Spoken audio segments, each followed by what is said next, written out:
Okay. Hello, everybody. My name is Bahzad. My name is Restock. And we are here broadcasting live from Yokohama, Japan to bring to you the world's greatest live stream, the Wonder Looper live stream. It is Saturday, December 28th, here in Japan, Friday evening, December 27th. For many of you, thank you so much for everybody for tuning in to the live stream. Let us know where you are in the world and where you are tuning in from. And we're going to talk about all things Wonder Looper related, perhaps a few off-topic discussions, whatever you guys can get me to rant about. I've noticed that on this live stream, less rants. You guys haven't triggered me into rant mode that often. Perhaps. So perhaps somebody will say something triggering. That'll get me on some, what do I get on? A high horse? On a soapbox? Something like that. Preaching out to the world. You never heard about getting on your soapbox? No. That's an old expression. I guess they used to, somebody wanted to say something to the public, they would get on a box. I guess soap boxes, like wooden boxes. They sold soap out of those boxes. Just get on that crate, start yelling into the crowd. Nice. Yeah. So. Very neat. Very neat. Very neat. Yeah. Clean. History lesson. All right. Well, there you go. Any other expressions you guys want a Bahzad explanation from? Go ahead. Ask away. Everybody, good to see you. We've got a lot of familiar faces here in the chat. We've got Christian. Greetings from California. Can't wait for my Tokushima hand-dyed natural indigo double heavyweight t-shirt. The tees will match well with my hand-dyed Tokushima 16-ounce denim M65 jacket. That sounds like a pretty sweet jacket, my friend. Did you have a classic M65 garment dyed in Tokushima? If you did, that's pretty cool. And he also says happy holidays to us as well. And happy holidays to everybody. Hope you're in the midst of it, I guess. You know, we just passed Christmas. We're working our way to that New Year's and then into that dreaded January. And February. Yeah. I hate February the most. There's nothing to look forward to. Although February is Valentine's Day. Yes, that's true. I guess they created the holiday because everybody's depressed in February. Yeah, but it makes it worse if you don't have someone to love. Sorry to bring up a sore note, anyone. Anyways, Invis Ian's DC is in the house. Jason's got midnight here in the UK and very chilly. Well, I hope you're staying warm. It is very... I wouldn't say it's Canada cold here in Japan, but it is cold season. Reese and I recently picked up a little bug, and we're just recovering from that as well. You might hear us cough and sneeze and whatnot throughout the stream, so apologize in advance. I don't know how to say that exactly. Nibras? Sure. Merry Christmas and happy holidays, Reese and Bahzad, and everyone else from Milwaukee, Wisconsin. We're rocking Indigo tees from last time. Might have to just get more this time. Well, thank you very much. I'm glad you're enjoying it. And we're going to talk about the Tokushima hand-dyed natural indigo double heavyweight t-shirt pre-orders. Those are coming up. If you got the email today, you know about it. But if you didn't read that email or you didn't get the email, we're going to talk about it today in this stream. We've got Solvents. Hello from Scott Lando. Good to see you guys. Love to see you guys. Love to see you here too. Destiny Red Title. Howdy from St. Paul, Minnesota, USA. Brandon Edwards, Cali, tuning in. Solvent says, Die Hard is a Christmas movie. Are you triggered? No, it's a Christmas movie. It is a Christmas movie. I'm on that side. Colin says, hi up from Seattle. We've got Struggle Studios. Hello from Maryland. Gary Bishop, Rant, Casio G-Shock. Nothing to rant about. I like them. Big and small, cheap or expensive. I like them all. The Moore says, greetings, Bahzad and Risa, enjoying a cool 41 degrees here in the DMV. Good to see you. Cool, 41 degrees and cool. That is a cool weather. BD from Ontario. Hello, back in Southern Ontario. New Wonder Looper, but reunited with my 701 GSM hoodie. Forgot it at the in-laws months ago. Yeah, it's good. It's good to have that one back. Folka, triple check you have Oh, wait. Triple check you have your Wonder... Just a PSA to the folks. Triple check you have your Wonder Looper items with you when you leave, when you're visiting family. Easy to forget some items. Yeah, it happens to all of us, you know. It's cold. You have your cold weather gear on. You get inside. You take it off. You forget something. Double, triple check. You got all your stuff. Stephen Kopelkamp, lots of stuff coming from Naked and Famous on top of Wonder Looper drops are going to kill my wallet. Perhaps. No. Kill your wallet? Don't kill your wallet. Don't kill your wallet.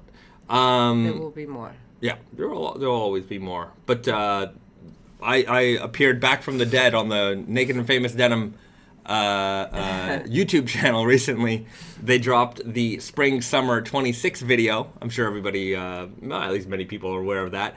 Yeah, that video was filmed like back in July, and the comment section was Bahzad's back, Bahzad's back. I'm like, no, just one last.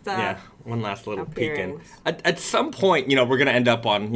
I know the team is coming to Japan in the spring, so I'm sure we're gonna see them there. Garrett's gonna film the whole thing, so I'm sure we'll appear. And I mean, Tadanoko is a customer of ours, so maybe we'll go visit. Yeah. And maybe just jump in on that live stream. I kind of want to, at some point we're gonna visit Montreal.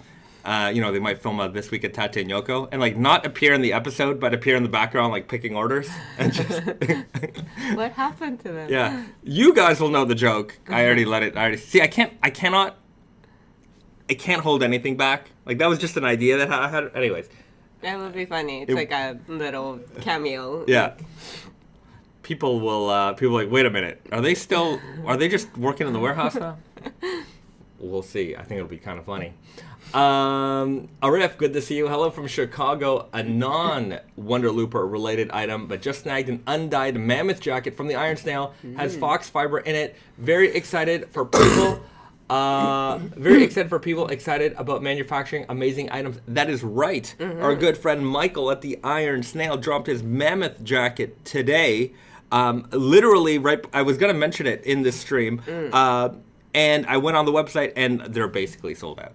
Let's. They look really nice. They're very nice. Let's hold on. Let me just pull it up here. I just want everyone to see it. If you guys don't know who the Iron Snail is, huh? Even though they can't get it, maybe.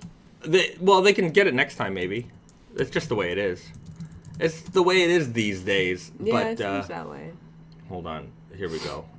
Just the Mammoth. I guess sign up for alerts. You gotta see. Wait. Browser window. There you go. The Iron Snail, our good friend Michael Christie. And he does a lot of great YouTube videos, but he makes a lot of fun and interesting products that are very well researched and in depth. He goes into all the details, and you can see boom, boom, boom, boom, all gone. But returning soon. Notify me when available. You know how to use that button.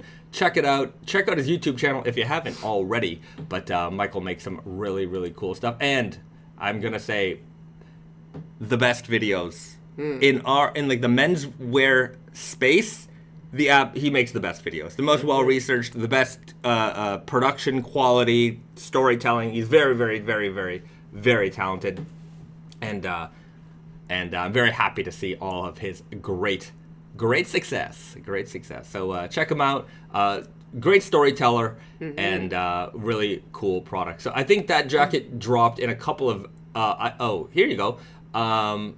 There's this one, and then there's a green one as well. So I think there's a couple left here. So check it out if you're a double XL. So I guess that's just the way it goes. So anyhow, there you have it, everybody. Iron Snail Mammoth jackets were available today. I'm a little late to the announcement party, but you can get them on the next batch. All right, Chris Diaz. Hello from Colorado. Hope everyone is doing well. And we've got Colin. Hey, from Nova Scotia. Have been wearing my double heavyweight sweater after surfing in the frigid North Atlantic. Oh my Great God. way to warm up quickly. Jesus. Yeah. That is some commitment. Yeah. Risa was a bit of a surfer for a while. A little bit. I tried a little bit in California.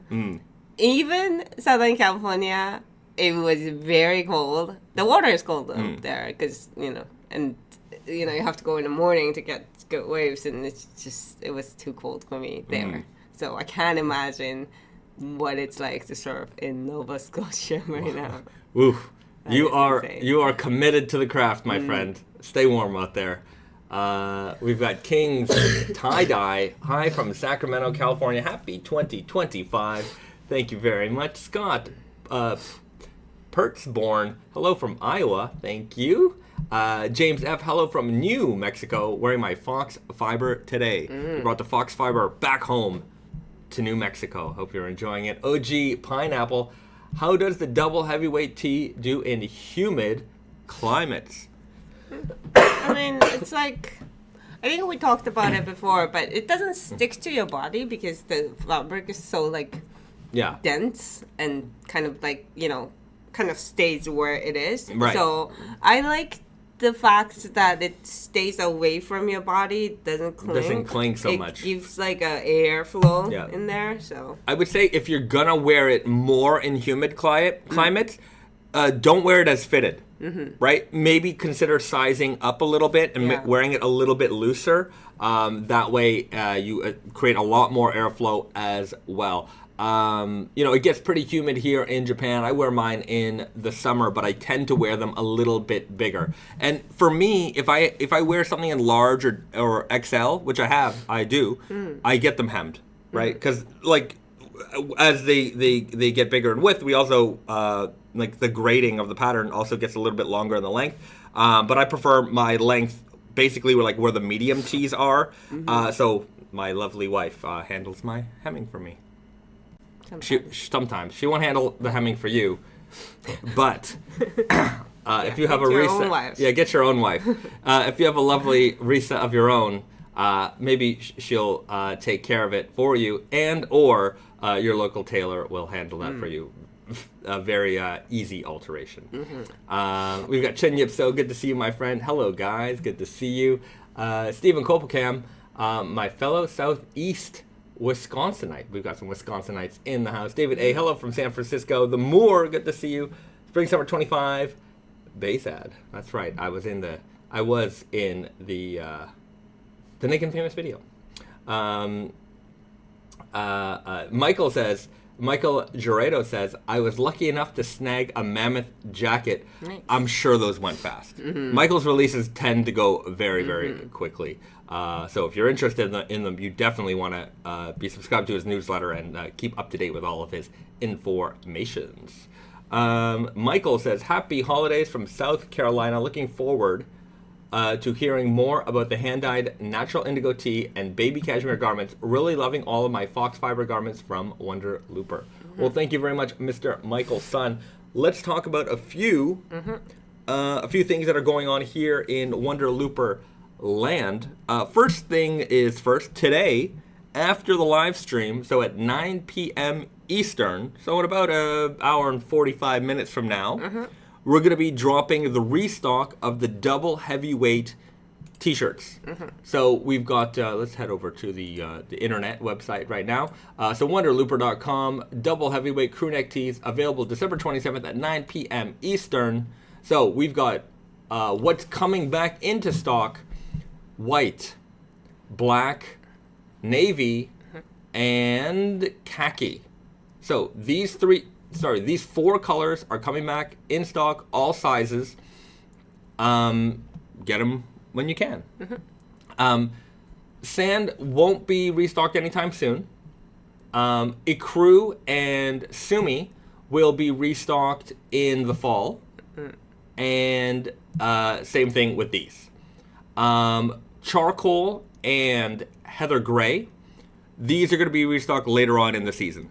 So it will be in spring with the spring delivery. Yeah. Okay. So in the spring, we will have a full restock again of white, black, navy, khaki. They will be restocked then, as well as Heather Gray and the charcoal. And we're dropping the long sleeve t-shirts as well. Yeah. So long sleeve t-shirts in white and in. Excuse me. Sorry. No problem.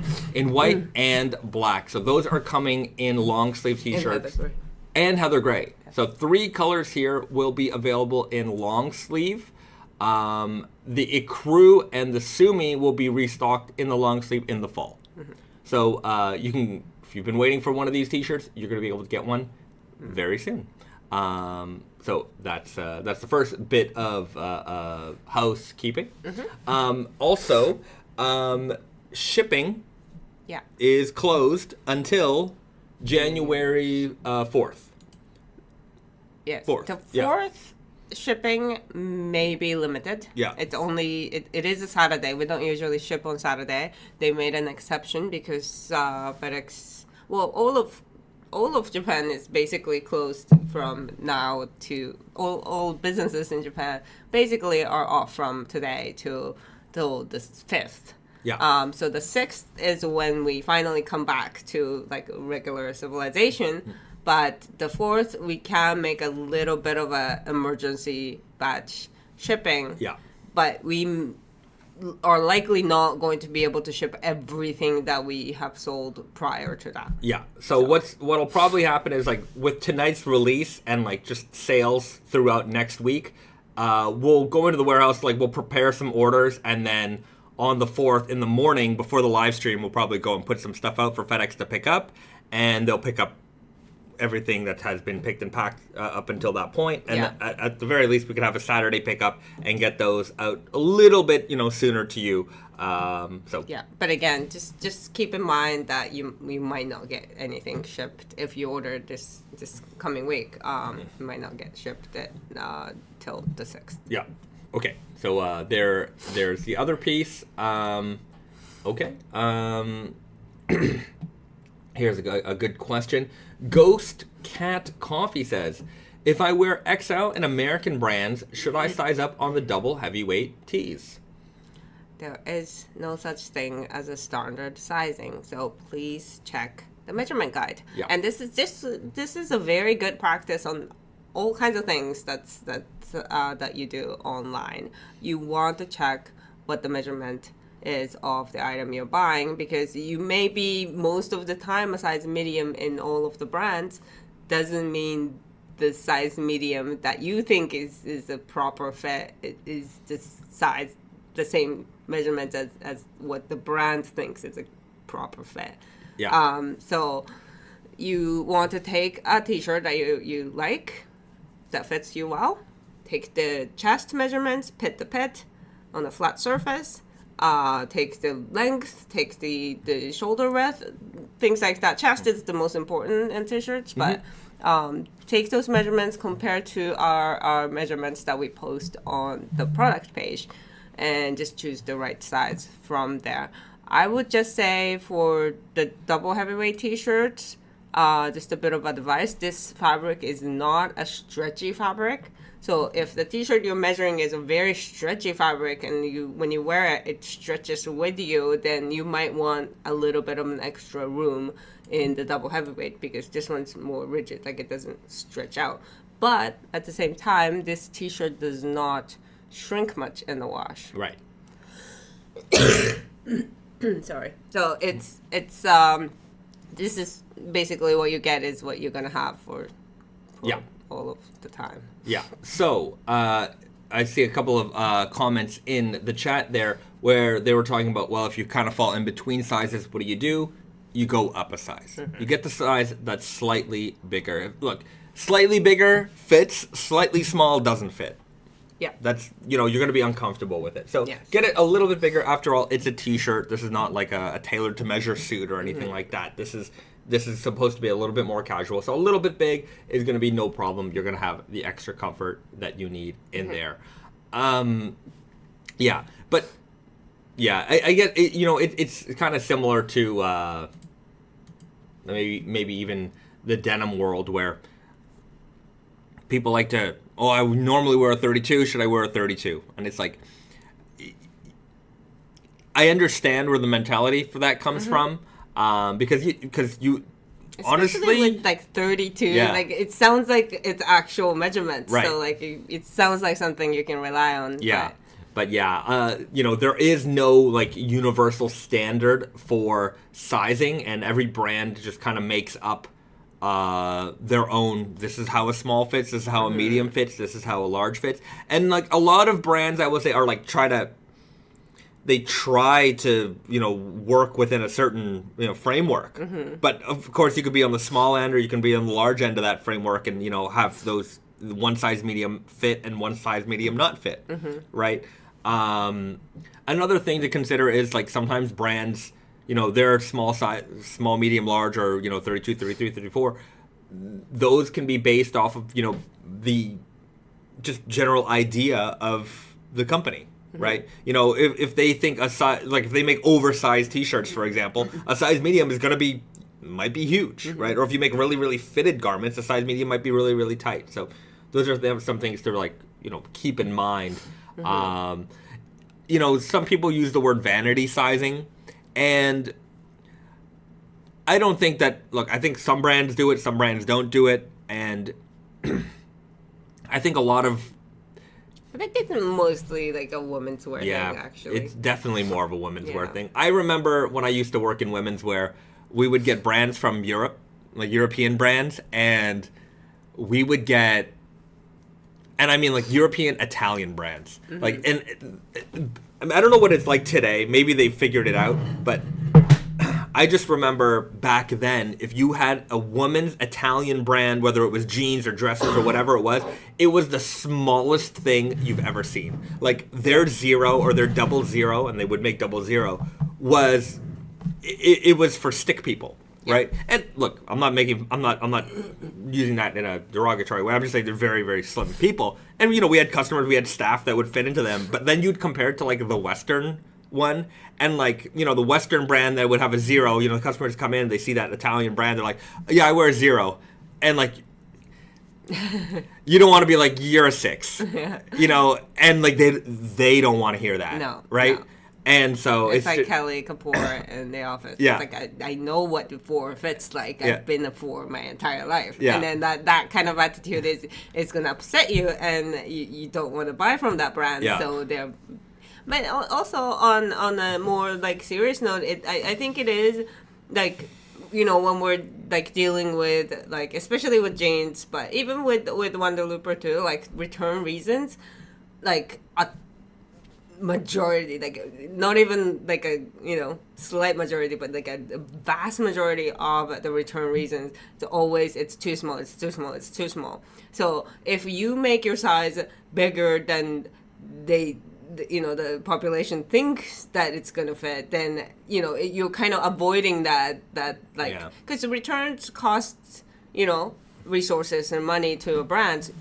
We want to avoid that as much as possible, and for that the reason like why we put up all the measurement guide on the product page is to avoid that, so that like we don't have to deal with it, every single order that comes out, half of that comes back, and we can't be a business. Yeah. So I think that's part of the reason why brands tend to make their sizes bigger and bigger over time. Yeah, it's definitely part of that. I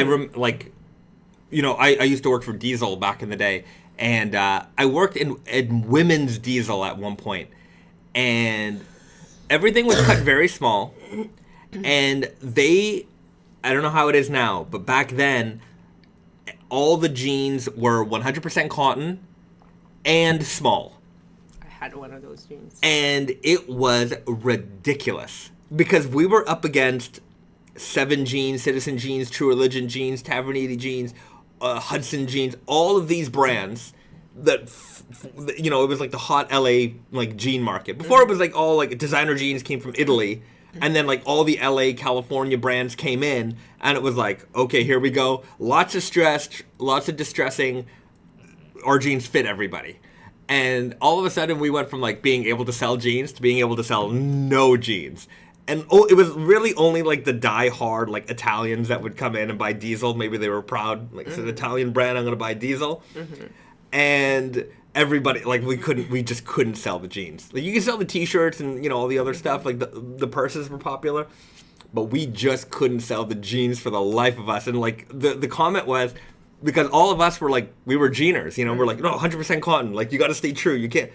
And then I think I'm sure by now they've been like, no, Right. stretch. Yeah. Throw that stretch in there. We're doing it. I remember, like, I had, like, I was very excited about that. Diesel jeans was one of my, like, most expensive, like, expensive jeans I've ever, like, decided to buy on my own. And it was, like, I was very excited. It was, like, a black 100% cotton jean. And it was low rise because of the that time. was all they made. Everything was low rise.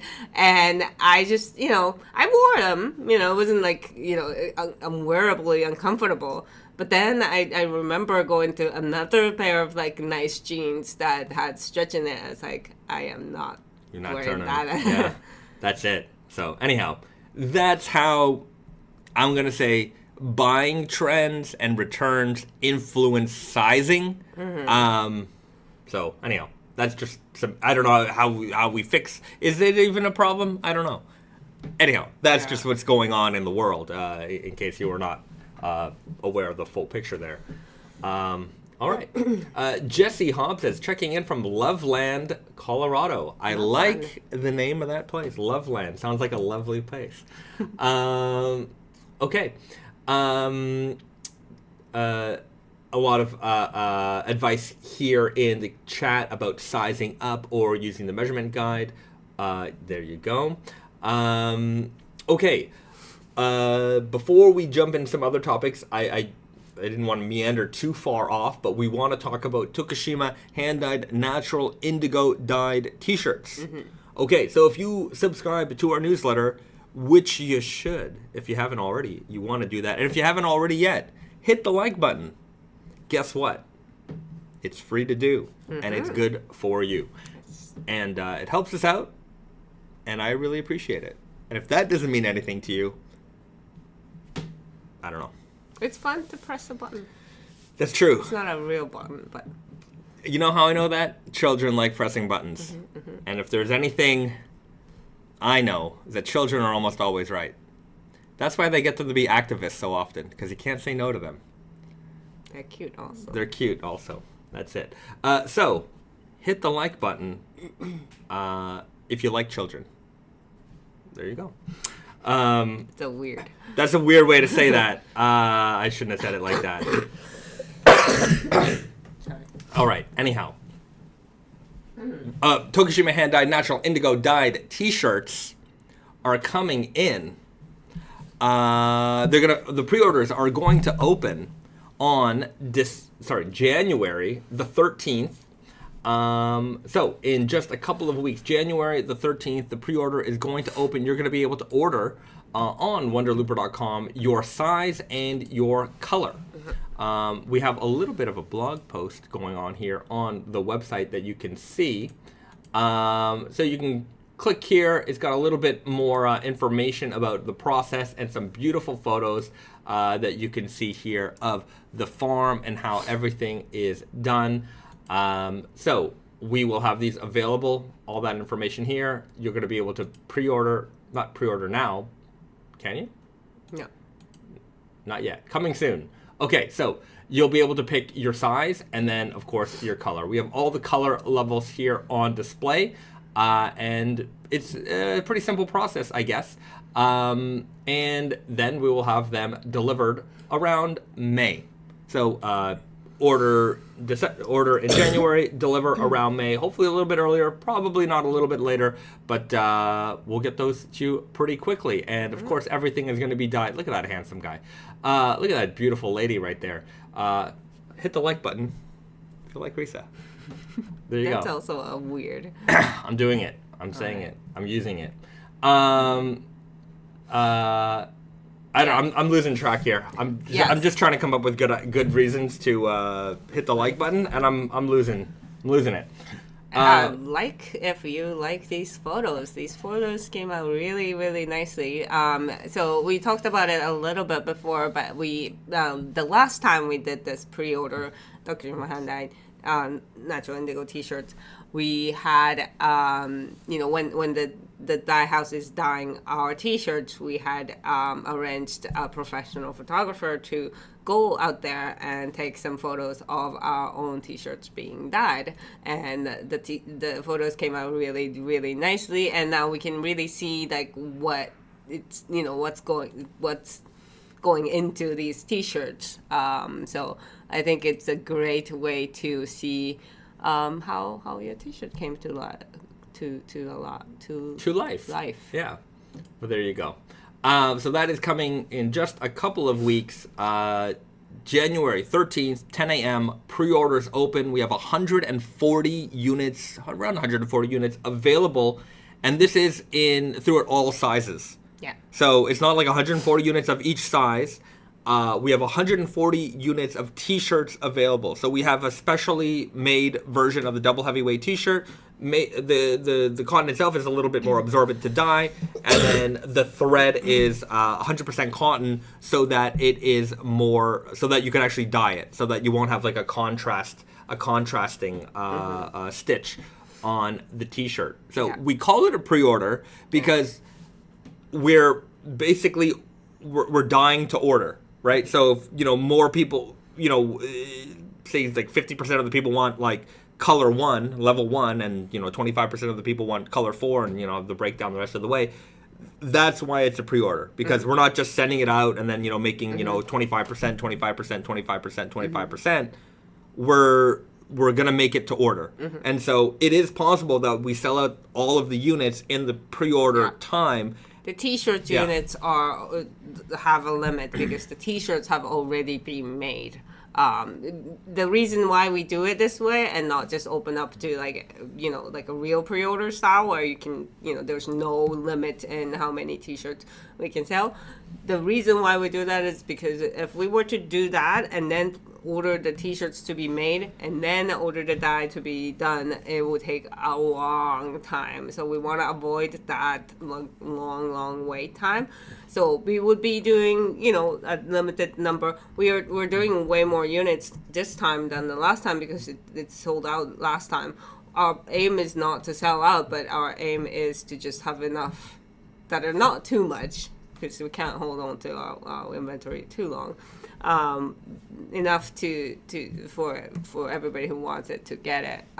So some sizes may sell out early, may not. Yeah. I don't know. Okay. So there you have it, guys. Now on to another topic. A couple of questions in the chat about updated sizing. Is this batch of Restock and double heavyweight T-shirt going to be the current sizing or the updated sizing? And as far as updated sizing, that only applies to large, XL, double XL. This batch will be the same sizing as the previous batches in the past. So we have not changed it. And as you can see on the measurement guide that is online now, everything that we have, we have it in the current sizing. The next batch in spring will have updated sizing. So that means that the large will be slightly large. It's not that much of a difference. Large will be slightly larger than the current large. XL will be slightly more larger. So the pitch. The size difference to the previous size of large, extra large, double XL. Double XL has the most drastic change. Extra large is the middle, and then large is a very subtle change. So that will happen in, like we said, in the next batch of goods, not the current batch. Everything that is advertised on the website with the measurements is how you're going to get it. We will make a very obvious and loud, update when sizing is changed. And I would say that for those people who were waiting for this update, a lot of people were asking for us for a slightly bigger in that double XL or even triple XL. Hey everybody, look who it is! It's Snowy the cat. That's going to be coming soon. So we'll get you updated on that when it arrives. And hopefully we'll sell out of this batch before then, so that we don't have mixed. No crossovers. All right. Hopefully Hopefully that happens.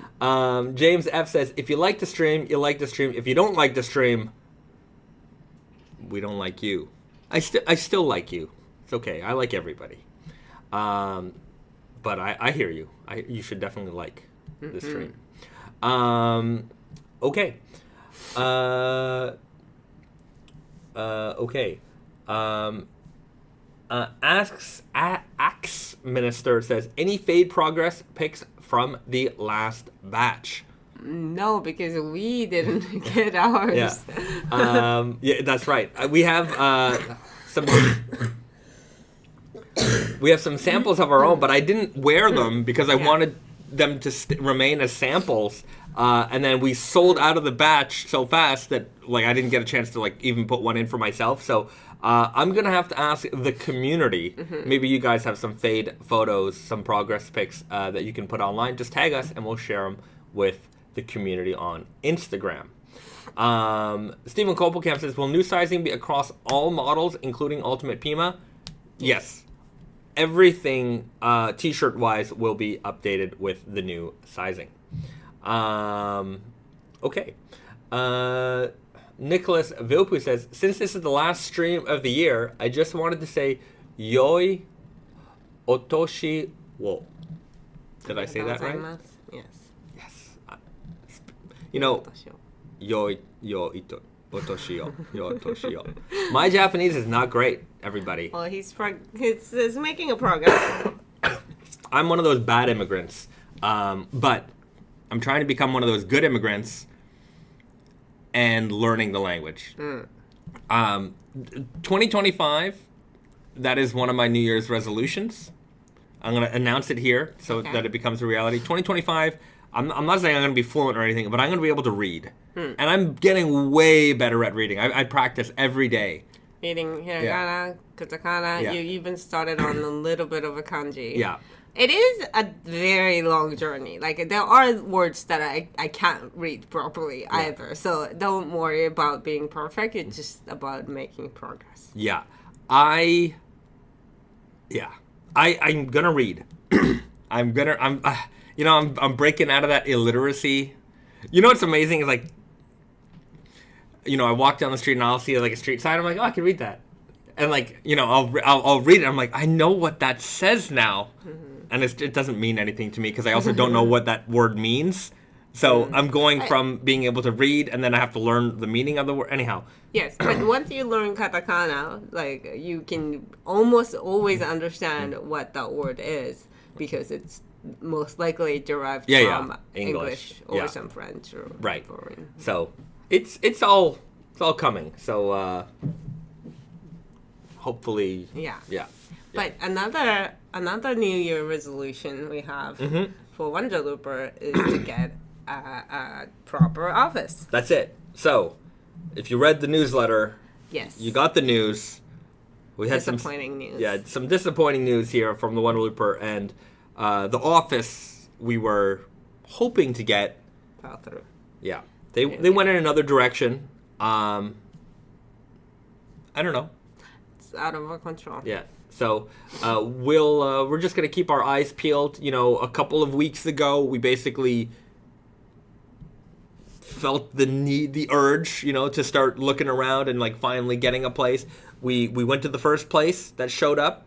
That was a nice place, and then within weeks, that other place popped up. So we applied to both, and so we kind of gotten this feeling of okay, good places are popping up.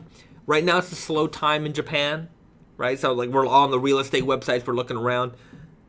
And so right now it's a slow time in Japan, but I think in 2 or 3 weeks, some more places are going to start popping up again, and we'll have some new options to check out. So, it's coming. That's 2025's major goal. New office space, so that we can have a better and bigger warehouse, somewhere that we can be a little bit more productive out of in terms of content creation and things like that. Product photography and all those things. And also a place for you guys to shop in store, right? And we're not going to make it a full-fledged, retail store, but at least if you come to Tokyo by appointment, you come in, you can check out the entire collection, and you can shop in person. You know, we are every single day we get messages from people saying, where can I buy in Tokyo? Where can I buy in Tokyo? Right now, there's a store called FFFFFFT. They And just got their first batch of double heavyweight t-shirts. Yeah. So previously they only had Ultimate Pima t-shirts, but they're sold out of that now, and now they have the double heavyweight t-shirts. Yeah. So hopefully, if you're in Japan currently, they're open on Saturday and Sunday only. Yeah. It's one and they only have white t-shirts. Yeah, it's one of the coolest stores in Tokyo. I love it. They are only open on the weekends, and they only sell white t-shirts, and there's always a lineup. It is pretty impressive. And, you know, they just got the double heavyweight tees. Somebody emailed me. No, they didn't email me. They sent a message on Instagram asking if FFFT would have, like, the Fox Fiber stuff. I didn't respond yet. I just didn't have a chance. If you're watching, they won't. They only carry white t-shirts. But I mean, I know your trip isn't right now, but, you know, down the line when you come back to Tokyo, hopefully we'll have a retail store, a retail location where you can come in and shop in person and see the collection there. Additionally, is there an additionally? Oh, I think there was a comment about whether we would make it like a multi-brand store like Tate and Yoko is. I would say it certainly crossed my mind. Right, because we do have a lot of industry friends who have very good products that we want to stand by. But unless we're like a store, might be a little difficult. Maybe we'll work our way up to that. But we'll see. I'm not opposed to that idea. But yeah, let's do one thing first, and then we'll get to the next. But I'm certainly not opposed to it. Fariza is in the chat. Greetings from the wharf in Washington, D.C. Oh, good to see you. Good to see you. Nicholas Villeplu, my reading is okay, but writing by hand is rough. Oh, my writing by hand is horrendous now. Yeah. It's because we don't write anymore. That's right. It's like every time I have to write with my hands, and like it's something that I need to show to somebody else, like I'll make sure on my phone I'll type it and make sure the kanji is right, because sometimes I just like I don't remember this. Yeah. It's been so long. I can read it, no problem, but I can't sometimes write it. It's tough. Yeah, my Japanese reading is very slow. Like, I read one letter at a time because in my brain it's still going through, like, that translation process. Like, I'll see that symbol and I'm like, okay, that makes that noise. And then it converts it to English. So, like, the reaction time is slow.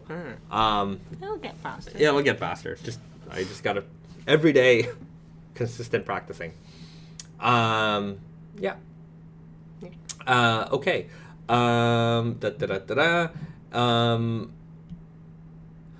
Sai S asks, is there a difference between the stretchiness of the tsuriami tee and the double heavyweight tee?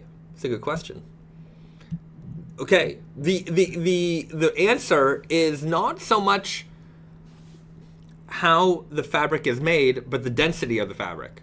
So, for example, our triple heavyweight t-shirt, that was tsuriami knit, and it is not stretchy at all.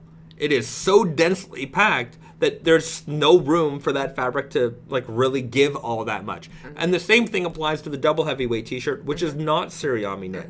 But generally speaking, like a lighter weight tsuriami t-shirt tends to have a nice stretch and give to it. But it is not specifically a function of tsuriami knitting. I'm sure you've had t-shirts that are not tsuriami that are stretchy, like really stretchy. So that's just the nature of knit and how the fabric is made. And again, like Bahzad said, when it's densely packed, it has less give, it has less stretch in the fabric. So again, you know, we'll it doesn't really matter how it's made. The difference between tsuriami and senker is, you know, it's very subtle. It's subtle in a way that, like, you know, the bounciness of the you know, the loop keeps shape in tsuriami. So if the fabric, it was like, you know, knit in a like a stretchy way, it will keep that like bounciness longer, as opposed to like sinker fabrics, or sometimes it just, maybe you have experience with like t-shirts that are, like bouncy and stretchy in the beginning, and then just like wash, and then, it just gets like, very flat, and, like kind of like it doesn't have the natural bounce anymore. So tsuriami is better at keeping that bounciness, but if it doesn't have it to begin with, then it's not going to create one. Right. Stephen Colbacam says, triple heavyweight hoodie in the future, maybe double layered if that makes it easier.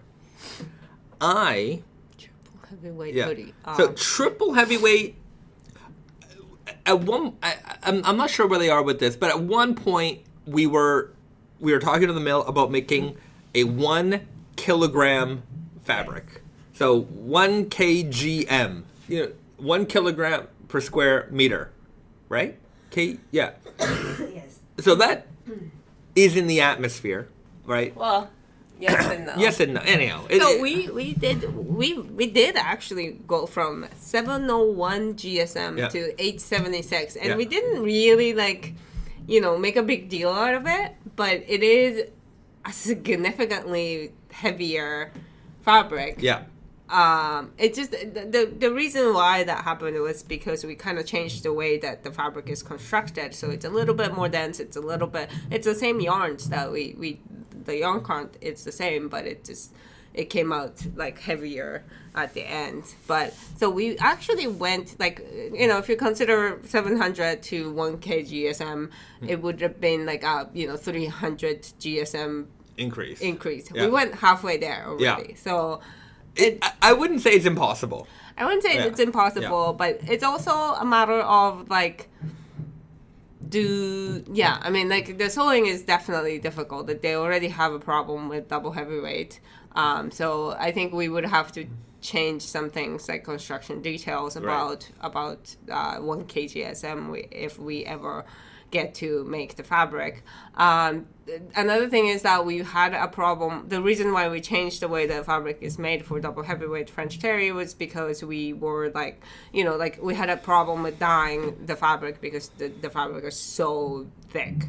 So we went from fabric dyeing to yarn dyeing. So we dye the yarns first and then make the fabric, and then for 1 kgsm it would have to be the same as well, I would imagine. And things like that. There's a lot of challenges, and also do people want that? Do people want heavier than 876? Yeah. I'm not sure. Anyways, I think at some point we're gonna get there because it's only natural that we get to that mountaintop. That said, I was doing a little bit of closet clean out the other day, just organizing some stuff, and I found this really great hoodie that I had, and it's a double layer hoodie with a standard fabric, and then on the inside it had like a waffle layer. And I thought it was really cool, the way that that construction works. So I'm not opposed to double layers. I've had some other double layer sweatshirts in the past as well. Either you double layer it with the same fabric, or you double layer it with something else. I think those are some options that we'll probably visit down the line. So I think both are options. Would we call the 1 kgsm a double heavyweight or triple heavyweight, or I don't know what we would call it. I think we would call it 1 kgsm. Yeah. But there's a difference between double layered heavyweight hoodie and single layered heavyweight hoodie. I think what's impressive about our double heavyweight hoodie is because that's single layered. It's single layered. The fabric to start with is 876 GSM, which is, I have never seen anything like that. And I know there's a lot of brands who claim to have 900 GSM, 1000 GSM. I haven't yet to see the fabric. I don't think they're all double layered. Those are very not a proper measure. I don't think. I've seen even when we started Wonderlooper, I was trying to figure out sort of where the heavyweight champs are lying, and I would. I just remember emailing one company and just like getting some clarification on like their fabrics. And like this was a North American supplier. I'm not going to throw anyone under the bus, but you know they make the fabric. They also make the garments. And I emailed them like, is this like how heavy is this garment? You know, they're like, oh, they advertise like some 25 ounce, 20 like some heavy garment, and in the 20 ounce not garment but fabric weight, some and I'm like, what's the GSM? Because they were only advertising ounces, and then a lot of knitwear companies do that. They'll just say this is 20 ounces, but they never say ounces per what or anything like that. And so I asked them for clarification on the GSM, and then the GSM they gave it to me, and then you do the calculation from GSMs to ounces per square yard, and like their ounce like claim was like they were in another universe. Like it went from like being like a regular standard weight heavyweight to like what they were claiming as like 24 ounces. Like that's like super ultra heavyweight. Like get out of here. People do that all the time, and the problem is a lot of knitwear is when you're buying it. I get it and I don't get it because it doesn't make sense for like the consumer. But the way they sell it is ounces per linear yard. So they'll say this is 20 ounces for one like yard of the fabric linear, but the width of each fabric is not uniform. Yeah. Right. So it doesn't mean anything. Like the physical actual weight of something should be measured in the amount of fabric that there is. Right. So like 1 square yard of fabric, square yard is always going to be 1 square yard. Doesn't matter if it's one fabric to another fabric. So why they would then take that measurement and then apply it to this fabric weighs 20 ounces. I'm like, it doesn't weigh 20 ounces. 1 linear yard of that fabric weighs 20 ounces, and you have yet to specify how wide the fabric is. So this number means absolutely nothing to nobody. Yeah. But it's a big number, and big numbers in knitwear excite people. The same way that some people use the word loop wheel. I would say mostly inappropriate. Not mostly, but a lot of brands. Yeah. You know what? And some brands use it inappropriately. Yes. When what they're referring to is as circular knit. Yeah. And failing to let people know that knitwear is all circular knit.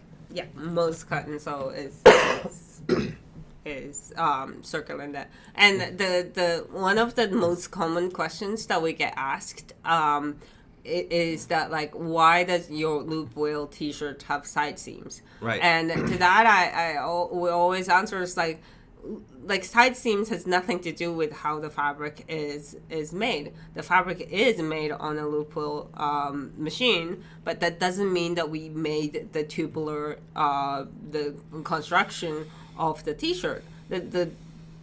How you would get a no side seam t-shirt is that you take the tubular fabric that's made in a circular knitting machine and use that as like, this machine makes the size medium body, and this machine makes the size large body, this machine makes the size extra large body, kind of things. And that has nothing to do with whether it's loop wheel or sinker.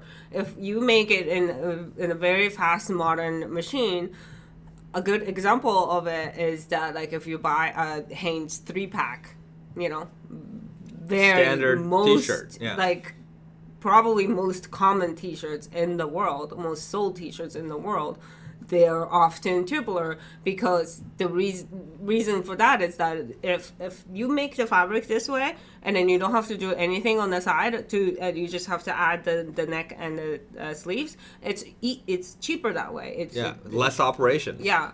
But in order for you to do that, you have to be mass producing that size. Yeah. Because if you're making size extra small to double XL, and extra small and double XL sells I would imagine like less than maybe like 5% of the entire size, entire production, it still has to be huge in order to set up a machine that way. Yeah. So that's the reason why we don't really go with the tubular body construction on our loop wheel t-shirts. And that's also the reason why it has nothing to do with each other when it's... Yeah, and I'm going to say it's also the reason why you get large XL, double XL. because I would say most of the tubular knit stuff that's made in Japan, I wouldn't say most, but a lot of it is the tube is the size, right? Because the factory has certain sort of Japan standard sizing. And if we were to do it, like, we would max out at like medium, right? Whereas a medium in Japan might be a large or an XL, like in their size range, because Japanese sizes are smaller. So they don't really need anything much bigger than that because they're mostly focused on the Japanese market. And they certainly sell a little bit outside to the West and things like that. And so there's certainly demand for it, but they don't make them that big. So, you know, even in our discussions, like when we were doing the production, like, do we do the circular knit? And they're like, well, we could. And in our size range, it probably would have went up to the medium. And then the rest of it, we would have had to do cut and sew. And it's just, and then you'd have to have the side seams.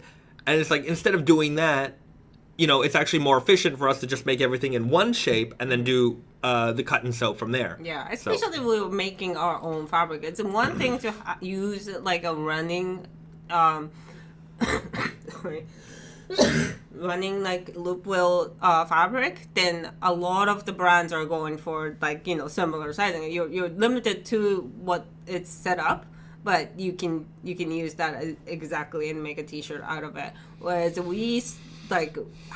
we ordered, you know, we have the mills make fabric to our specification. So in order for us to even do that, like, we have to be doing a significantly more numbers. Even still, you know, loop wheel machines are limited, and we don't own the knitting mill, so we can't really like expect them to, you know, set up a size for our production. No, we don't own them yet. On our roadmap to largest corporation in the world, we will. We may. Yeah. Yes. It's just going to take a little time. Devin writes, would a regular tailor be able to handle the heavyweight crew neck if I wanted to make it a raglan / longer short sleeve? I'm going to say yes.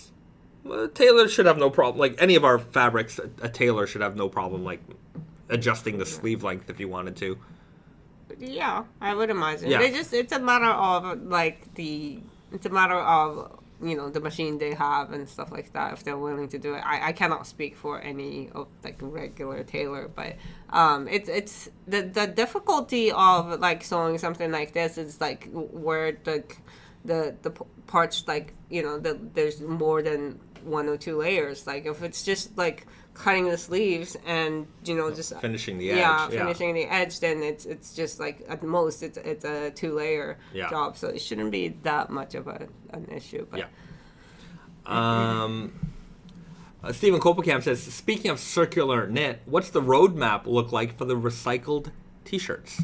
Yeah, so they are coming out in the spring as well. So the spring, let's just review the spring lineup. In terms of t-shirts, we're going to have, again, the double heavyweight, full restocked all the way. Double heavyweight long sleeve tees, we're going to drop in white, black, and heather gray. And on top of that, we're going to have Fox Fiber tsuriami t-shirts restocked. We're going to have Ultimate Pima tsuriami t-shirts restocked in white and black. And then we're going to have the ELS recycled cotton t-shirts. So that one is a brand new t-shirts. It will be, I think it will be coming in maybe February, March kind of things. They already started on the sewing. So it shouldn't be too long. But you want to talk about it? The fabric? Sure. If you've you've been wearing it for a while. I've been wearing it for a while. It is so I wouldn't. This is a heavyweight T-shirt. I don't know if I remember. Hold on, I want to grab one, but I don't want Snowy to jump off my lap. Okay, I will grab one. Okay. Let me just check. It's 280 GSM, so 8.25 ounce per square yard fabric. So it is a hefty fabric. But the best part about this fabric is that it is very mochi. And if you don't understand mochi, I don't know how to explain that. It's like marshmallowy. Yes. Yeah. So it's got a nice.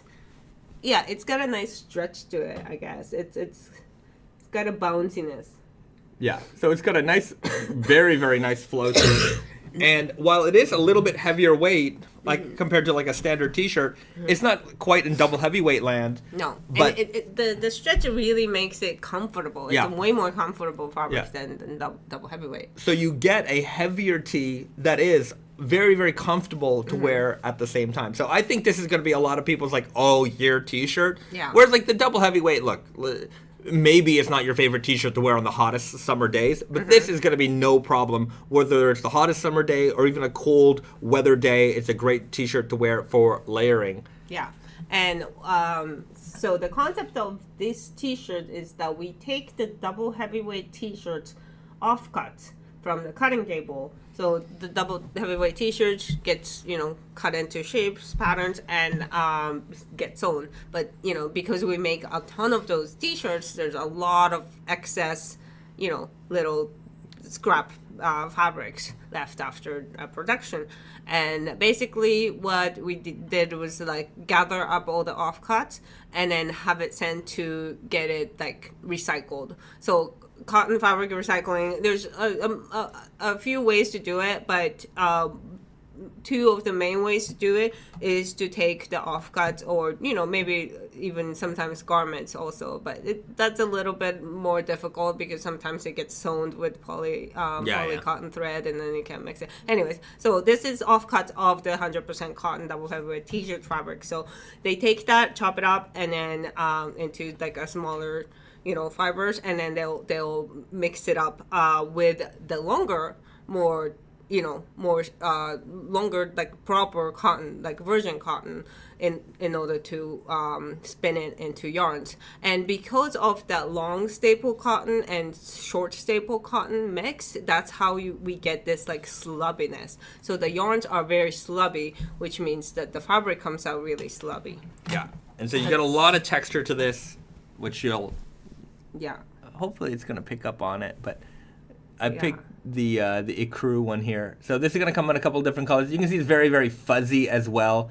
But yeah, you can see there is a difference in the texture here.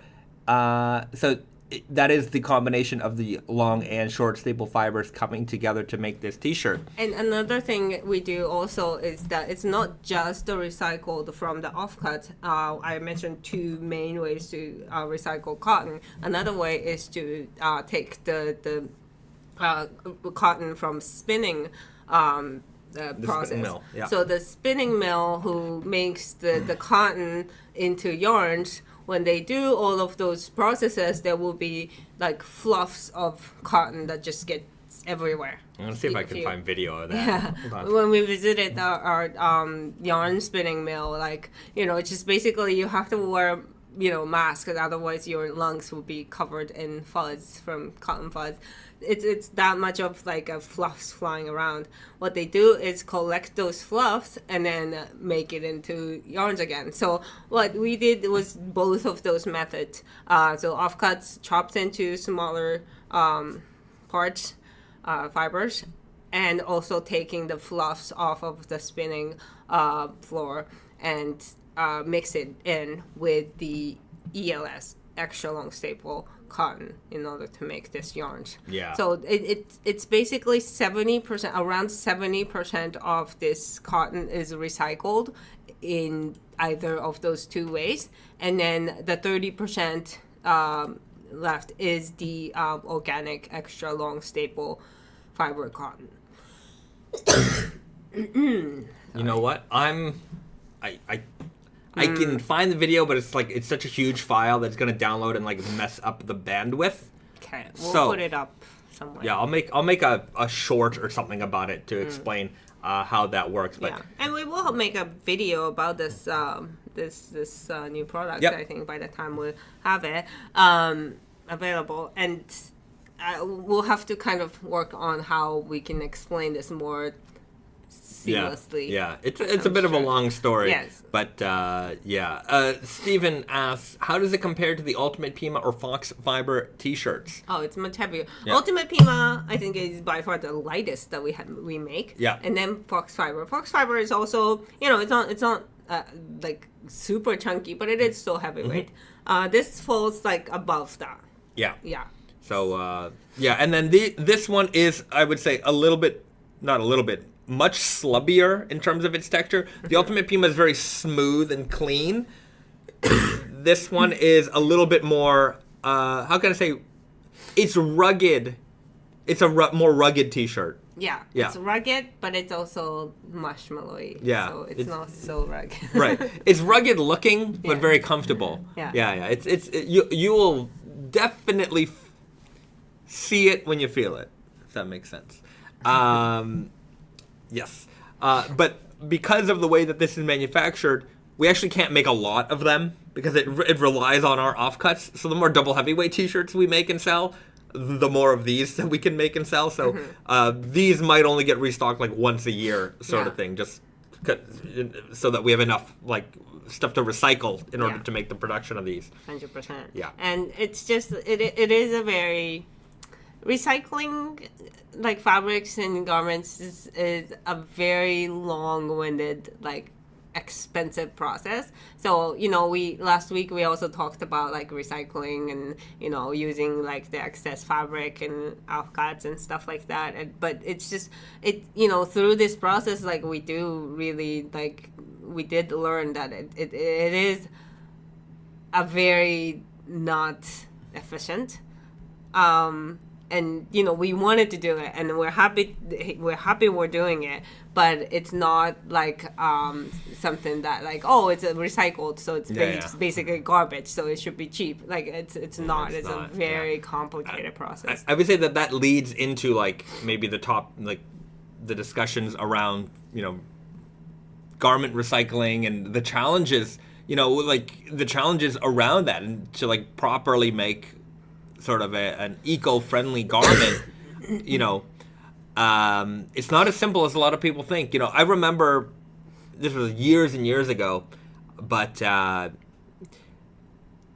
would say that in this line of work, you get a lot of emails from people, and oftentimes we get a lot of emails from students in like fashion school or something, and 99% of the time, I don't want to answer their emails because they're basically like, hey, can I interview you for a class project I have? And I'm like, okay. And then it's like, okay, here, I'm going to email you a bunch of questions, and like every question's like an essay length answer. And I'm like, I'm just doing you're not learning anything. I'm just doing your homework for you. So I basically was like, no, I don't answer emails. If you want answers to questions, I'll do a 30-minute call with you, and you can take notes. But I'm not writing out essays for you anymore. And like, anyways, I'm pretty, it's not like I do that all the time anymore, but every now and then somebody's email gets through to me in a way that I'm like, okay, like I'm willing to help this person. Some people, because I know we used to take a lot of interns at Naked and Famous, some people take the internship seriously, and some people do it because it's like required course material, and like they do not care. And so you can certainly tell the difference between the person who's like, well, this is like, I'm actually going to pursue this as a career or something, and some people are like, my teacher told me I had to do this. So anyhow, I just remember one time this person sent me an email about like fabric recycling, and they had this concept of how they could recycle fabrics and how it's going to change the future. And I wanted to be reality, and I told this person, like, look, it's noble to have this dream where you can collect all these fabrics and that you're going to recycle them into new materials, but here's where the difficulty comes in. And it's simply that what you're going to have to do is you're going to have to take in all this material from all these bins and whatever. Everything has to be cleaned.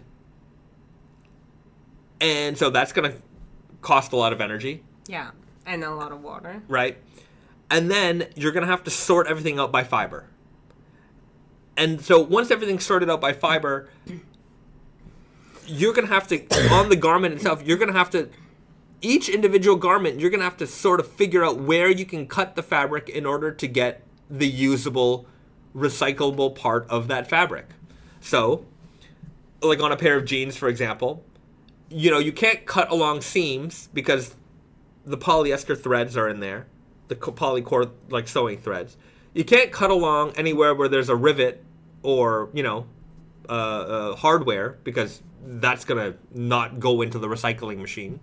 I would imagine like if there's like paint or distressing or that kind of stuff, like that's the kind of stuff you don't want in there as well. So each individual garment, you're gonna have to figure out a method of cutting that out, cutting out the usable parts. But you also like sorting it is also going to be a humongous problem because you can't mix the 100% cotton with the non 100% cotton. Yeah. Because when you make yarn, you have to know what is going in to that yarn. Yeah. And then the other part of that is just like for labeling purposes. Obviously, when you buy a garment today, it says what the composition is. And but if it's like a very small percentage, sometimes you have like a million fibers mixed in, and like if it's under like, I forgot what the number was, like under a few percent, then you don't even have, you can just say miscellaneous. Or like you don't even have to list it because that's just the regulation only goes that far. Right. But if it's more than that, you can't just say that.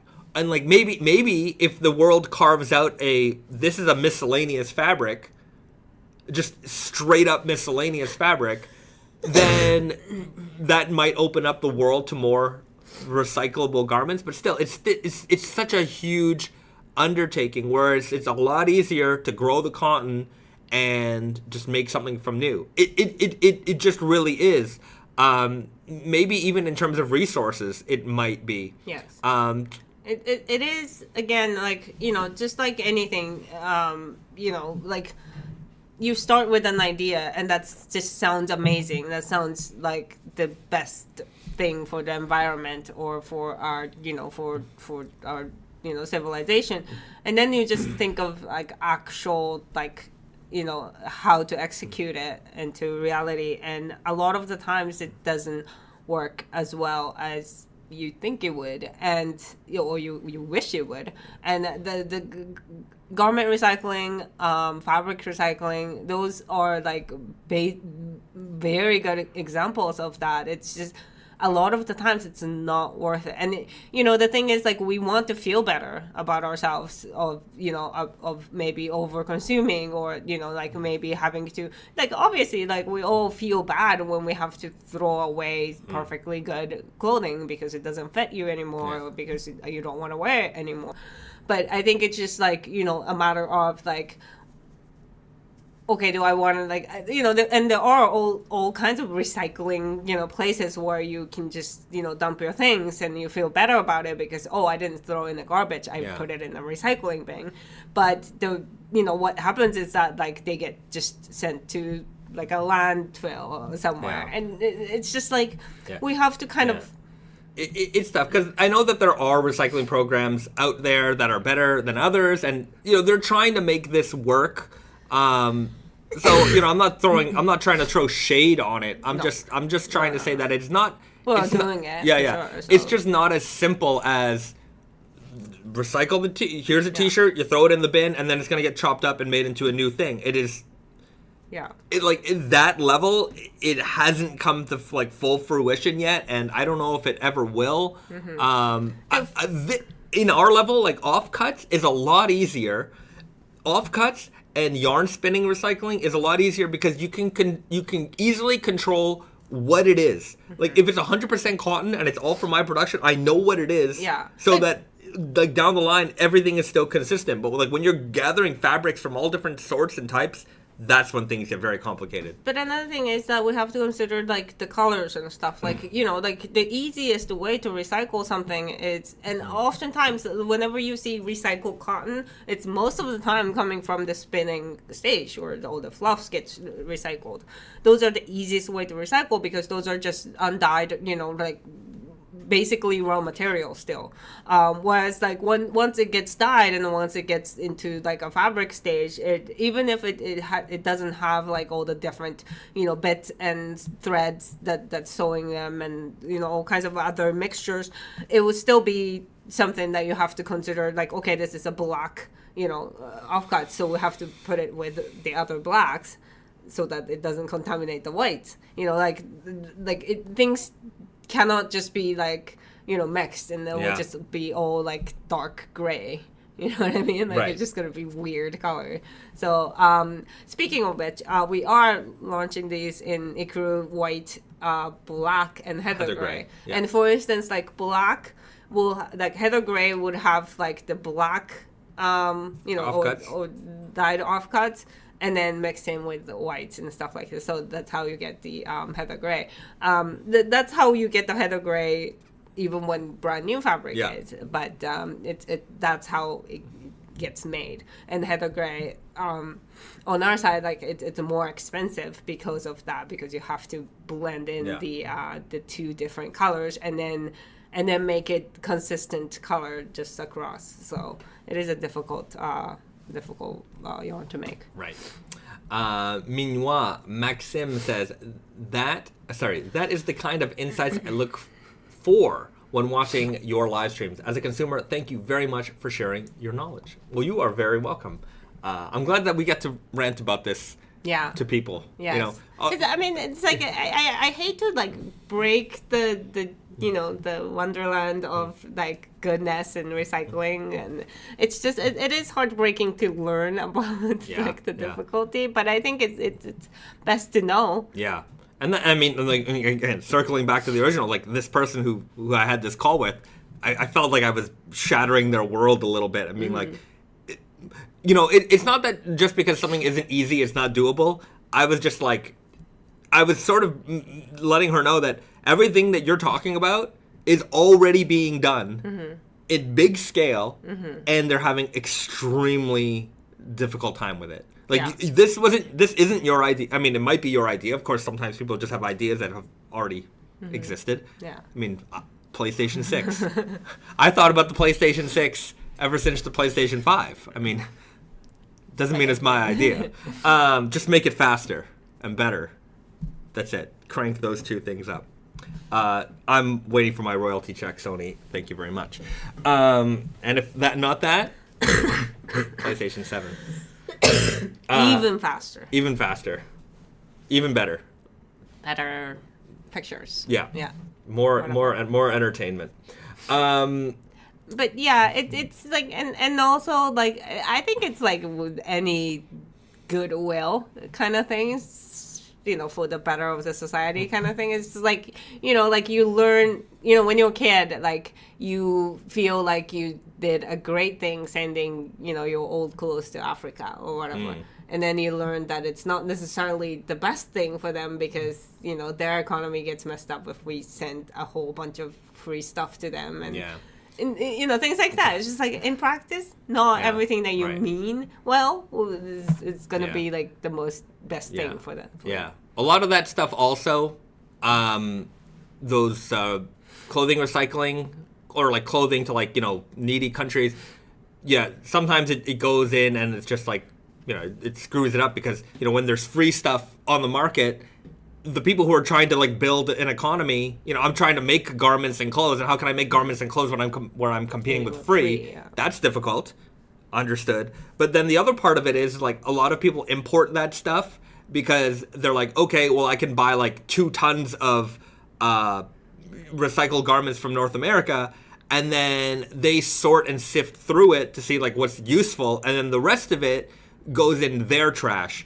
And in some of those countries, they're not as developed in terms of trash collection and waste, management. And that just ends up in giant piles by the beach or by the river or something like that. And it's just, all we did was send our pollution somewhere else. And so there's all kinds of, things kind of wrapped up in that. And like, I understand that, if it wasn't for that economy, there's people there who might not make any money, and those people need to make money. It's very complicated. It is very complicated. But I don't know. I don't have the solution for it. No, we certainly don't. But we thought that this was a very good idea because it did actually made a nice fabric out of it. It's a fantastic feel, and it has a character and it has a story, and that's what we just wanted to do. And you wear it a long time. It's long lasting, and if you buy things that wear well and last long, then you don't have to buy as much other things, which contributes to, you know, all the other nasty stuff. So overall, be mindful with your purchases. I think that is really it. You know, of course you need to try to find ways on the back end to try and deal with waste and things like that. But it all starts at the start. If you reduce the amount of waste that you produce on the end, then that problem will inevitably become smaller. And it's not a problem that's going to go away. It's still something you have to manage, but it's all at the start. And look, I'm not saying that you have to buy a $300 or $200, $100 t-shirt in order to save waste at the end. Okay, there's a lot of economical ways to do that, but it's just about being mindful with your purchases, buying things that you know you're going to be able to use for a long time. Those one-time purchases are, you know, ignore those. And I think I'm preaching to the choir right here. Everyone here in this chat has already bought into that mentality. You know, we're not going to the mall, to the fast fashion stores and doing, you know, $200 hauls where you can, you know, every now and then I get like these, you know, you get suggestions on YouTube and Instagram and all these things, and it's like, okay, here's my haul. You know, I watch a lot of fashion content, so you get those haul videos, and it's just like, I went to the mall and went to all these stores, and like, for $300 what I bought. I'm like, you bought all of that for $300? And I'm like, it's very tempting. It's very tempting, but it's like, it's all... Look, I guess it doesn't matter if it's fall apart garbage, because if you're only going to wear it a couple times, then it doesn't matter, right? It actually doesn't matter. But I don't want to fill my life with crap, and I would imagine most of you guys don't either. Yeah. I mean, fast fashion doing the recycling project or like the greenwashing of it is really the most evil that I see out in public. Because like their whole concept is like, you wear it once, it's okay, because it's literally just, you know, a couple dollars. Right. It's But it's like, to tell me that you have all these recycling programs, like, yeah, well, you should, because like, look at all the garbage you're producing. Yeah. And at the start, I mean, you know, your message is buy. And hey, I want you guys to buy our stuff too, but they're on a, you know, they're a publicly traded company. If they're not selling, then their stock price goes down, and somebody, you know, loses their gajillion-dollar job a year, and they'll get replaced with some other guy who's going to figure it out, who's going to make sure that they're selling. So ultimately, even with all these, you know, stories they have on the back end where we're going to be nice and this and that, like, but you're still just ultimately saying, well, we need to contribute to the problem even more so that we can tell you later on that we're trying to help a little bit. Yeah. Whereas, hey, man... Yeah, and we're trying to feed ourselves, you know. Yeah, and you know, I again, like, we're not. We don't think buying is bad. We buy a lot of stuff. We consume a lot. It's just that everything in moderation. Yeah. Think of, you know, just what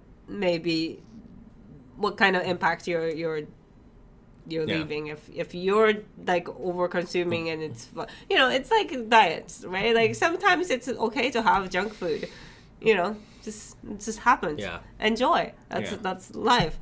And you also, you know, maybe eat good food, and that should be your norm. And you know, because you still have to eat, you still have to clothe yourself. Yeah. It's okay to do it. It just do it in more mindful way, I guess. And all that to say that, you know, we like this fabric because we know where it came from. We know what happened, because a lot of the time recycled cotton t-shirts you hear about, you don't know how it's recycled. You don't know where it came from. Yeah.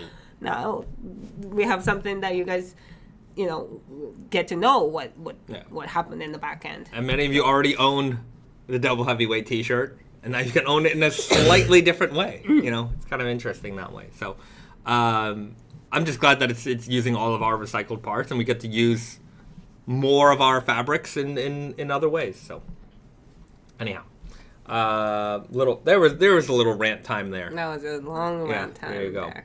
BD says, surely we've all been changed for the better watching this and the Naked and Famous stream and given info to those around us. It's true. And don't call me Shirley. All right. That joke landed hard. I bet you're all laughing your butts off at home. Chris Griffin, good to see you, my friend. Checking in with my Naked and Famous blanket-lined kimono. Looking forward to the day I get a Wonder Looper for myself.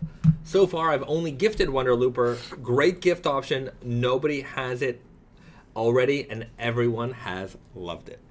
Well, there you go. Well, thank you very much. Nice. And yeah, hopefully you get one for yourself too. But sometimes, especially this time of year, it's always better to give than receive. That's the flavor of the season, the reason for the season.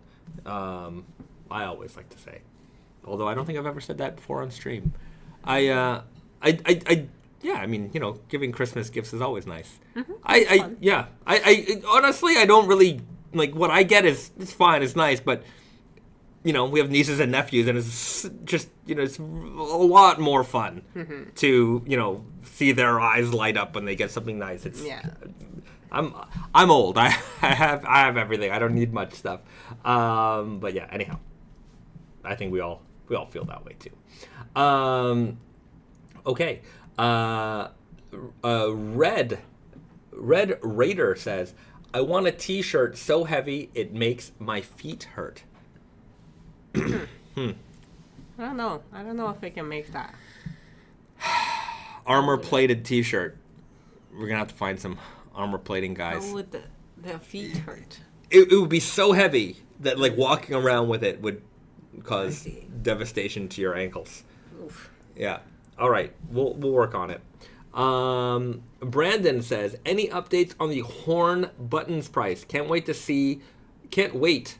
Looks like an awesome Henley fabric. No updates. No. In the new year, we've got some meetings lined up with our factories. So I'm hoping they have some samples to hand to us at those meetings. No. Risa's not optimistic. No, but we are making progress, Yeah. hopefully. And it's taking a lot longer, but we'll get there. Yeah. So anyhow, we'll have some news soon. It's right now, literally, it's like Japan is closed, so there's not a lot of updates happening. Of the last updates we had from our suppliers and stuff were, it's like gift giving season. Japan, by the way, in Japan, it's always gift giving season. But like, especially, end of year time, it's, you send a gift, you get a gift back. So it's just like all these packages piling up, and the last updates were all like, oh, thank you very much. And you call, thank you very much for the thing. But anyhow, we'll have some meetings in the new year. So we'll have some meetings in the new year. Yeah. Brenton says, is that shearling coat an upcoming Wonder Looper offering? You mean that guy right there? No, that is a current Schott NYC offering, and you should all go buy one.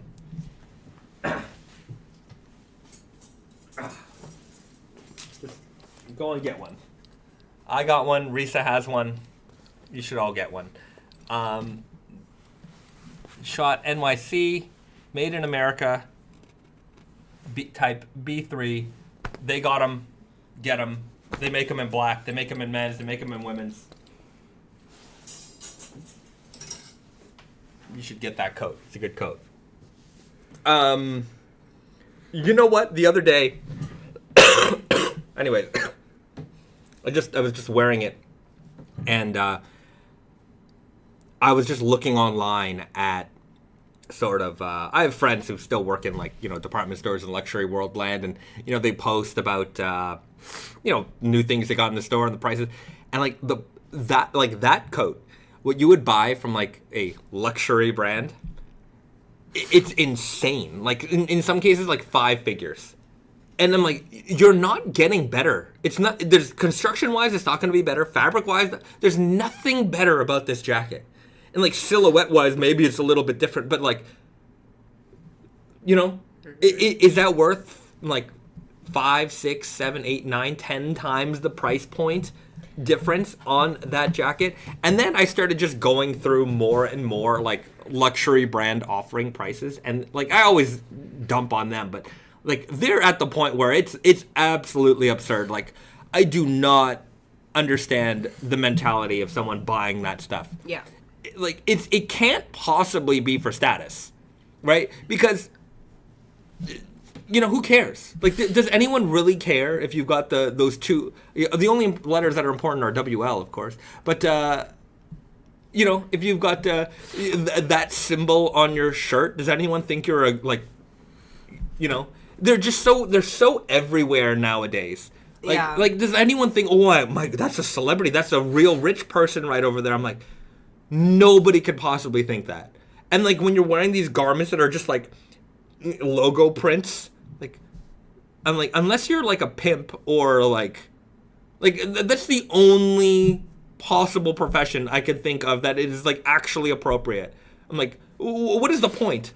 It just looks terrible, and the prices are insane. Anyways, I always like to get worked up over that. I'm just on like some website, like clicking through this crap, and I'm like, hey Risa, how much do you think this costs? I've become dad, even though I came from this world.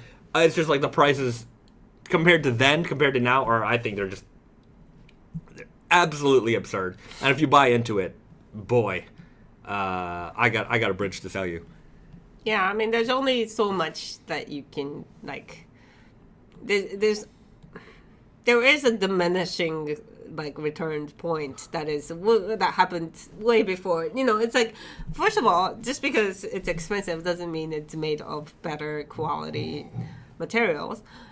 But I mean, oftentimes these luxury brands do use very expensive materials and whatnot, and it's like for I mean, obviously, like you can if your price point is astronomical. But even if it's a good quality thing, it's like there's only so much you can like pay for that. Like it's just like after a certain point, you are not paying for the quality, you are not paying for the craftsmanship, you are not even paying for the rareness of these items. You're only paying for vanity things, and it's not even right. And I think that's even diminishing, like right, because you're like they're putting out so much garbage into the world that like the respect that the market used to have for these like maison brands, they don't exist anymore. No, it's just like if you're gonna sell like shitty graphic print T-shirts, it's like you can't expect us to respect you. Right. in it's a true. way that they used to. They used to be a respectable brand. Yeah. It's like, okay, they know how to make handbags, or they know how to make suits. Like that doesn't. I'm sure they still do, but like that's just. But for the price, like, I would say that I've said it 1,000 times. It's our realm, which really shows you the value of everything. Mm-hmm. Somebody here was talking about how Brenton here, based on the conversation I overheard in the store, it sounds like luxury clothing may have turned into the fine art marketing line, and it's not. Fine art. Somebody here is talking about Brendan again. They tried to convince him that they would be worth more in the future. Yeah, nonsense. Anybody who's trying to sell you something today, telling you it's going to be worth more later, why are you selling it? You know what I mean? If I had here, if I were to tell you that this was going to be worth 10 times its price in 10 years, why would I sell you this? Why would I sell you this for 10 times less? It's the stupidest thing I've ever heard of. So yeah, don't do that. But additionally, like I saw some things, it was in reference to like handbags, mm-hmm. and this, I don't want to say the companies, but the guy was talking about, oh yeah, we're a craft, and we're committed to craft, and that's why we can't make so many handbags a year. And I'm like, that's just nonsense. I mean, the way that you guys sell bags and your products it's kind of like how a lot of luxury watches felt like they needed to operate, especially during the pandemic, where you better get on a list, and if we offer you something, you better buy it, because if not, then down the road, the watch you really want, we're not even going to sell that to you. So you better buy all the other watches that we don't want to sell you, that we definitely want to sell you that you might not want, but you got to buy those in order to get the other one, right? But So they all operated like that. I don't think they're operating like that anymore because they realized that, hey, you know what? That really turned off a lot of customers. For some reason, in certain handbags, that seems to work.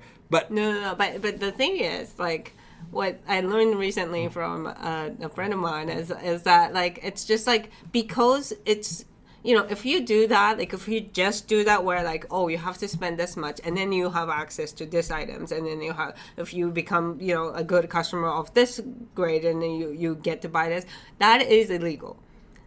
There's more, like, you know, some kind of, like, you know, consumer laws that goes against it. So they have to, you know, certain H brand would have to put up, like, you know, like, so for instance, like, you know, Birkin bag, you cannot buy it, right? Like, you cannot just walk in a store and buy it.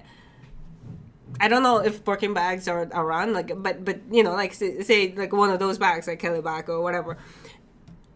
Most of the time you cannot walk in and buy it, but sometimes they have to make it available for random stranger, like, you know, not necessarily. So they just say it's sold out or it's not available. Yes. So they have to put it out sometimes for a random person in order for them to be like, no, we're not breaking the laws. We're not offering only to our good customers.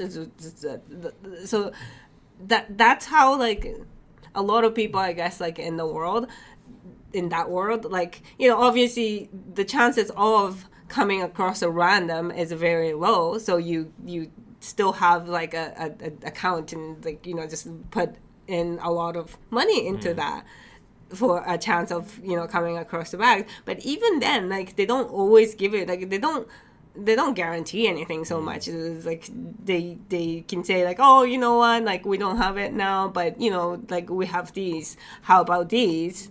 Wink, wink. Like, you know, it's like you still have to play the games there.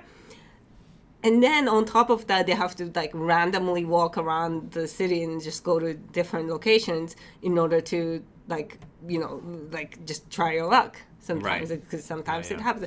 And it's interesting that they know that it's illegal, and they still operate that way. Yeah, I guess they're just, you know, tiptoeing on the line there. But, you know, to me, you know, a lot of these brands, they talk about scarcity and this and that.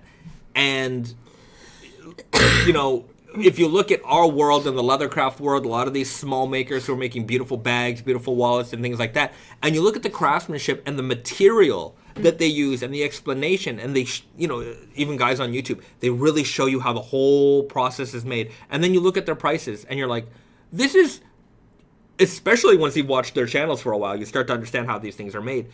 You start to realize not only is this a better made product in terms of construction, it's better made in terms of fabrication, it's also like 1/50th of the price. And so, you know, these arguments where, oh, well, no, we can't make so many because it's just there's so few artisans in the world. I'm like, there may be few artisans in the world. I don't think that they're so small that you couldn't ramp up production if you wanted to. And I just see a lot of independent makers out there, and these are just the ones on YouTube and things like that. They're making similar quality product, if not better, often better, and they're able to do it at a very reasonable price in their home, right? In their studio. They can do that. So again, just complete nonsense when a lot of these people talk about, like, the ultimate craftsmanship that they provide. I'm like, in some cases they may actually provide a very high quality product. Is the price, you know, is the price performance of that product, like, you know, worth it to you? Yeah. I don't know. Once you learn more about this stuff, you'll start to see for yourself that it absolutely isn't. So anyhow, I think that the best price performance is in our realm. Because it's a lot of the people who show you what they do. They talk about the high quality craftsmanship. They show you the entire process. They explain everything to you so that you fully understand what you're paying for, and the prices, you know, they're not the mall, right? But we're not offering mall quality, you know. But they're certainly not the designer brands that are the ones that are telling you that they're the ones offering you luxury. And it's like, well, yeah, they might in some cases they might offer you a good product. In a lot of cases, they aren't. I'm telling you, when you see a white T-shirt, made in Turkey, fabric imported, $1,000. What are you getting here? They're so arrogant. They don't even tell you anything about the product. Like the product copy is, here's a loose fitting silhouette tee. Imported materials. Imported from where? What is going on here? It is garbage. And they're just hoping that their 90% off sale confuses you enough into thinking that you're getting a deal where they're still like raking it in. Mm-hmm. Absolute garbage. Annoying. Anyhow, another rant for you there. You just said that we don't do rants. So Yeah, this, I got charged up. Mm-hmm. I what did I do? Jinxed it. I jinxed it or something. Anyways, it's good. I like rant time. John Chan says, I try to support local artisans now versus big brands. Well, thank you very much. We certainly feel it and we appreciate it. Don Chaco, it looks like a battery. Yes. Stephen Kopelkamp says, are we eating poison puffer fish today? Oh. Yeah. I think we Maybe, still have yeah. those. Yeah, we're going to eat some poison chips today. Oof. Potentially poisonous. Not in my best We might die. best condition. Just for to snack fight time. off poison. Minwa Maxim it is the same for the enthusiast sports car industry, thinking of a brand starting with P, which once was called a wannabe F. Right. Yeah, I'm not the biggest, I don't know much about cars, to be honest with you, but You don't even drive cars. I don't even drive. I don't have a license. I got my learner's permit once. I almost crashed into a train, a moving train, by the way, and I decided, nope, maybe not the best thing for me to do is drive. I literally was the arm was down, train was going, and I was full speed. I was there with my driving instructor, and my driving instructor was like, stop. And I'm like, I can't hear you. And they're like, stop. And I'm like, nope. And then they had to pound on the brake as hard as humanly possible. And they're like, what are you doing? And I'm like, what are you doing? I'm driving. And they're like, there's a moving train literally in front of you. And I'm like, oh, didn't see that. I was looking beyond the train. And anyhow, that pretty much ended my driving career. I decided if I can't see a moving train, I don't know what else I don't want to not see. Right? I guess so. Right. I mean, it's like when you start driving, nobody's perfect. You miss a lot of things. But Anyhow, I've made it this far. That's it.